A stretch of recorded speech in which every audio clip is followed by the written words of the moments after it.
Congratulations, sweeties! Today I'm going to be turning this pile of beads into a banner. I wanted to work on something a little different other than printmaking during the time that I'm doing the 100 Days of Cake series, so I decided to dip back into bead stuff. Now, full disclosure, the pattern I'm using is a modification of one published by the Beadery. I'll put a link to the original in the description if you want to buy from them, and you can find my version on CandyPad for free. For this project, I'm going to be using 6.5mm mini barrels rather than the 9mm barrels that we normally think of when we talk about things like making candy or pony beads. This is mostly just because I wanted to have the finished project be overall smaller, but it has the added benefit of cutting down on weight. I'm also using fishing line for the stringing material for this banner. If you're interested in making beaded bags using beaded panels made out of peyote stitch, I would recommend using stretch cord so that the bag can handle flexing during everyday use. But for the banner I'm making today, I just want to have something very sturdy that isn't going to have the design drift over time, so I'm just going to use the fishing line.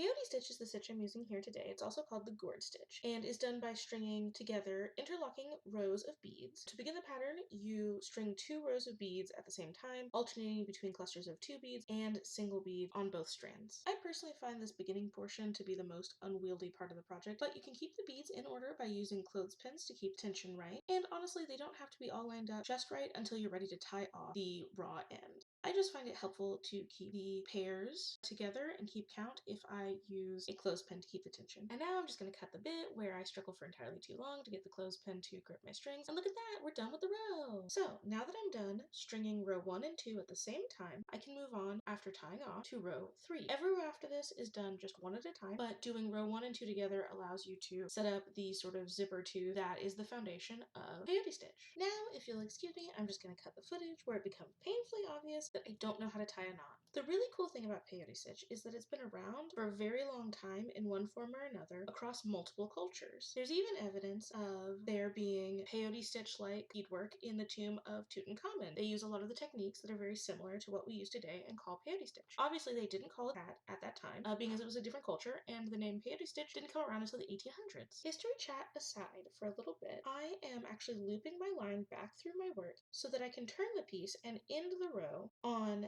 an exterior bead that wouldn't be supported by anything if I didn't loop back through my piece. Now this just happens when you have a piece with an even number of vertical rows. But here you see it's all connected and I can get right back to weaving. Okay, back to history. The current name peyote stitch or gourd stitch are both references to beadwork done by some of the indigenous peoples of Turtle Island, particularly in relation to decoration work done on items for peyote rituals. All of that being said, the widespread nature of the beadwork seems to point to convergent parallel thinking on the part of artisans across the globe, and I think that's so beautiful. And I just want to take a moment to say that I am by no means trying to be reductionist in my view of beadwork. I think that it's incredible that so many distinct cultures with their own relationship to beadwork have similar ways of doing things and techniques of using beads. I know, some of you are thinking right now, sir, this is a Wendy's, but you know, art's political and it's cultural, and I just happen to be making art for the brain rot culture of the internet that I participate in. Well, anyway, after using my wife's mini cutoff saw to cut the dowel down to size, I'm going to attach it to the banner so I can hang the whole thing on my wall. To do that, I'm just going to use some more fishing line to sew the top of the banner to the dowel. Here you can see that I've tied my line directly to the wooden dowel, and now I'm just going to start sewing it. It goes over the wooden dowel, through the bead, over the wooden dowel, through the bead. Here's a up-close version of that. It's honestly a super simple hand stitch. I think my grandmother taught it to me, maybe the first out of all of the stitches she taught me when I was learning to hand sew. And once I've reached the end of the row, I just stitch backwards along it for extra structure and stability.